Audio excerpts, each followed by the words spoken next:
In this series, we go over the legacy ban list and explain why these cards are banned and if they could be unbanned. We have a few cards left, so we're going to go over half of the remaining cards without much of a theme. First off, we have Mind Twist. This is a sorcery with a mana cost of X, meaning any amount of mana and 1 black mana. It has the effect where target player discards X cards at random. Mind Twist was banned during the inception of Extended in July of 1997 and has been on the ban list for Legacy ever since. So, why was Mind Twist banned? Similar to Balance, Mind Twist could easily lead to complete non-games. Thanks to cards like Dark Ritual and other fast mana, you could cast Mind Twist for X equals as much as 7 on the first turn of the game. This would allow you to rip all the cards out of your opponent's hand before they even had a chance to play the game, forcing your opponent to pray for lands off the top, and then for spells they can cast at that point with no cards at all in hand, leaves them in a losing position. Sure, you could have used a lot of cards as well, but the rate here is still worth it.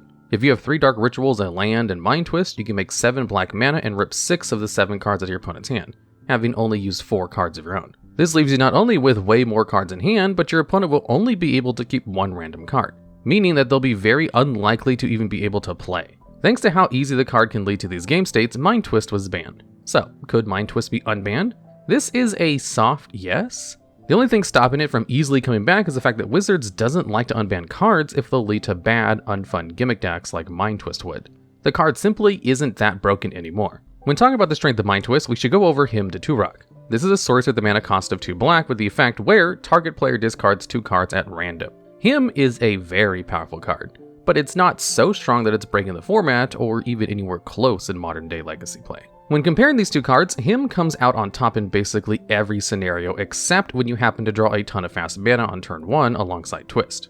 To get the same amount of value off of Twist as you get off of Him, you need to spend 3 mana. This 1 mana difference is huge as it means you'll have to cast the spell a whole turn later. The thing about discard spells is that they're better the earlier you cast them. In the later turns of a game, your opponent is far more likely to not have any cards in hand, or have a value engine on the battlefield, or have a counterspell in hand, or any number of other things that make discarding from their hand less good. Ripping cards early does a lot more as it stops their important turn 1 and 2 plays. X spells are balanced around scaling into the late game, but discard spells get worse and worse the later a game goes. This is why the best discard spells are 1 or 2 mana spells like Thoughtseize or Him. So, the only real use for this card is as a payoff for a combo deck where you try to draw a ton of fast mana with the card on turn 1. But there's really no reason to use Twist over any other combo ender. In fact, giving your opponent a chance to come back at all is pretty silly in a format where decks like Doomsday and Storm can easily just kill you whenever you want. Ultimately, the card basically just doesn't do much in the modern day. So from a parallel perspective, unbanning the card is perfectly fine. However, it won't really add anything to the format, and considering how unfun getting Twisted for 7 is, Wizards will probably be content to let the card rot in the ban list, even if it could come off. Next up, we have Mana Vault. This is an artifact with a mana cost of 1. It has the abilities where it doesn't untap during your untap step, and you can tap it to add 3 colorless mana. At the beginning of your upkeep, you may pay 4 to untap Mana Vault, and at the beginning of your draw step, Vault deals 1 damage to you if it's tapped. Mana Vault was banned in September of 1999. Now, why was Mana Vault banned? Well, when you think about it, Vault is basically just a better Dark Ritual. It gives you 3 mana for 1 mana. However, Vault lets you save the mana from one turn to the next. So you can do things like cast it on turn 1 and then wait until the next turn to cast a 5-drop. It can also be untapped to add more mana, letting it combo with cards like Manifold Key to produce absurd amounts of mana. And possibly most important of all, it asks for no colored mana to cast. The only downsides are dealing a pitifully low amount of damage to you if you leave it tapped and making colorless mana instead of black mana. These downsides aren't nearly enough to slow the card down. Dark Ritual is already pretty absurd, and giving decks another 4 copies of the card would allow combo decks to get a lot more consistent than they already are. Vault has only gotten better as time has gone on. The always annoyingly strong Urza Saga can tutor up both Vault and Manifold Key with its final chapter, giving you access to a ton of combo lines in the late game and artifact decks. However, the thing that makes Vault such an issue is being colorless. Vault can be run in any deck that wants a lot of mana, and in fact, since Key is also colorless, you can just shove them to anything with the minimal downside. Dark Ritual forcing you to run black producing lands does a lot to restrict the card, as you can't run it with things like Cloud Post or Ancient Tomb strategies nearly as easily. The ease with which Mana Vault can be run in decks, alongside the additional redundancy it provides combo decks, is simply too much. Could Mana Vault be unbanned? This is a no. Giving every deck access to this kind of fast mana would simply be too much and allow for way too many turn 1 wins. Even using Mana Vault to slam Trinisphere into play on turn 1 would usually be enough to win.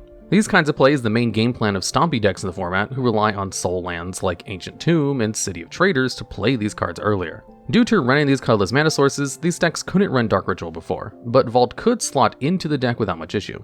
This is just an example of why the lack of colorless restriction of the card is so problematic. How could Mana Vault be fixed to be unbanned? This is a bit difficult, since simply cutting it down to only tapping for 2 mana may not be enough. Forcing players to pay some colored mana would at least restrict the card as well as make it unsearchable by Urza Saga, but this would be a strange move to say the least. Really, this kind of fast mana is really problematic, especially when there are several cards with the effect. There's a real issue with redundancy, and having too many cards like this available will always be an issue. Speaking of cards that make lots of colorless mana, next up we have Mishra's Workshop. This is a land that you can tap at 3 colorless mana, but the mana can only be spent on artifact spells. Workshop was banned in September of 2004. Now, why was Mishra's Workshop banned? Artifacts are an incredibly powerful card type, with tons of powerful cards and synergies. 3 mana for any card type would be completely insane. However, artifacts have the additional upside of, generally speaking, not requiring any colored mana. This means a single workshop could cast a wide variety of powerful cards. The previously mentioned Trinity Sphere could be cast off of a single workshop. A turn 1 Trinity Sphere can stop your opponent from casting any spells at all for 2 whole turns, while Workshop allows you to slam more and more cards into play. Other powerful cards like Lodestone Golem, Mystic Forge, and Nettlecyst can be played on the first 2 turns of the game. This is only scratching the surface of cards you can cast off a Workshop on turn 1 or 2 and would put you insanely far ahead. For reference, Workshop is completely unrestricted in Vintage, the most powerful format in Magic, and has been a centerpiece of a deck playing all these cards for years. If the card were unbanned in Legacy, the deck could be ported over with basically no changes and would be far, far too strong for that format. This was largely true all the way back in 2004, so the card was banned to stop these powerful artifact-based decks from ruining the format. Could Mishra's Workshop be unbanned? No, not even close. Not only are artifact decks already extremely good in Legacy, decks are already using the soul lands to slam the same kinds of lock pieces into play. Workshop would be enough to enable these decks all on its own. So knowing that decks with this strategy are already doing well in the format only cements that the card is simply too good. How could Mishra's Workshop be fixed to be unbanned? This one is difficult. In a vacuum, having it tap for only 2 mana and having the same restriction would theoretically be enough for a format as powerful as Legacy. However, we once again run into the issue of redundancy. Currently, there are already 2 lands that tap for 2 mana the turn you play them in Legacy, Ancient Tomb and City of Traders. Decks having access to 12 copies of these lands would make them far, far too consistent and powerful. With that being the case, there's no real way to fix the card without either completely changing its effect or simply banning other cards. Next up, we have Mind's Desire. This is a sorcery with a mana cost of 4 and 2 blue. It has the effect where you shuffle your library, then exile the top card of your library. Until the end of the turn, you can cast that spell without paying its mana cost. It also has Storm, meaning when you cast a spell, you copy it for each other spell cast before this turn. Mind's Desire was banned in June of 2003. Now, why was Mind's Desire banned? To put it simply, if you're able to cast Mind's Desire, you're usually going to win the game. Getting a fairly high storm count simply isn't very hard in decks that want to do so. Not only do you have a lot of cards we've already talked about like Rituals, but cards like Lion's Eye Diamond and Lotus Petal can also help you beef up your storm count and get the mana you need for a spell like Desire. Combine that with other copies of Mind's Desire and powerful draw spells, and things get out of hand fast. What tends to happen is the player will cast Desire with a storm count of something like 4 or 5. This would give them access to a random number of draw spells and rituals to add even more mana and draw more cards.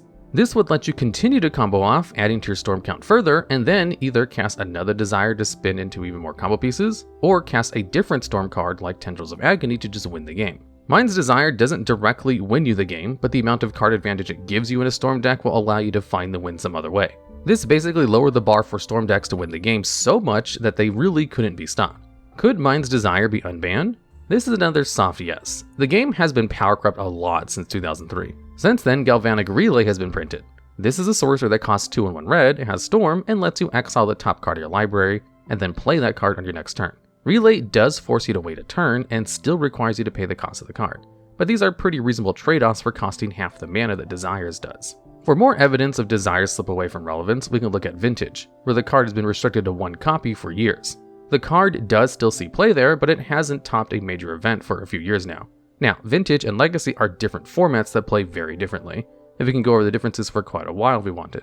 However, this does demonstrate yet again that the card isn't quite as broken as it used to be. Decks simply have better combos, better interaction, and better threats to threaten these decks and force them to combo suboptimally more often. Storm decks in Legacy haven't been problematic for years, and Desire likely wouldn't make them so strong as to break them. This is another card where you could technically get away with unbanning it without breaking anything, but it seems unlikely that Wizards would ever do it. They did give Storm decks a retrain in the form of Relay rather recently, so it seems like Wizards isn't interested in bringing the card back without some major changes. This seems to be another card that Wizards would rather print replacements for rather than bring back in full force. And finally, we have Arcum's Astrolabe. This is an artifact with a mana cost of 1 snow mana, which is any mana produced by a snow permanent. It has the abilities where, when it enters a battlefield, you draw a card. You can also pay 1 and tap it to add 1 mana of any color. This card was banned in February of 2021. Now, why was Arcum's Astrolabe banned? The simple answer is that the card makes it too difficult to interact with your opponent's lands. We've gone over this card in the context of Modern already in the series, and everything that was said there is largely true here. Wizards doesn't like 4 or 5 color decks being too easy to build. And Astrolabe allows you to play as many colors as you want without being punished. Even with powerful mana-based interactions like Wasteland in the format, since Astrolabe allows any land to make any color of mana, it becomes basically impossible to stop your opponent from making the right colors of mana if they have an Astrolabe. You need a card like Stony Silence in play in addition to a card like Blood Moon to slow them down, and this just isn't practical. So the question that becomes, why are 4 and 5 color decks being too popular such an issue? The answer is how it homogenizes deck building. If you can play all 5 colors, you can just play all the best cards rather than choosing a few colors to play based on what cards you want access to for your deck. This means that different fair strategies basically don't have a reason to exist. Why play a dedicated humans deck when you don't need cards like Cavern of Souls to fix your mana? It makes far more sense to just play the generically strongest cards available rather than leaning on specific synergies. Due to the inherent lack of diversity in a format where 4 and 5 color decks are the norm, Wizards make sure to make mana denial strong enough to force players to play only 2 to 3 colors generically, and as a result they ban cards like Astrolabe. Could Astrolabe be unbanned? No. All the issues it creates still exist. Currently, playing 1 mana to cycle and fix your mana forever is still too good, and as more and more cards get printed, having access to all 5 colors of mana will likely only get more and more broken. How could Astrolabe be fixed to be unbanned? This is pretty hard to do. Making it cost more mana would just make it a Prophetic Prism, a card that's never really been playable. Making it so that it doesn't draw you cards might be enough, but it would still lead to a lot of the same issues.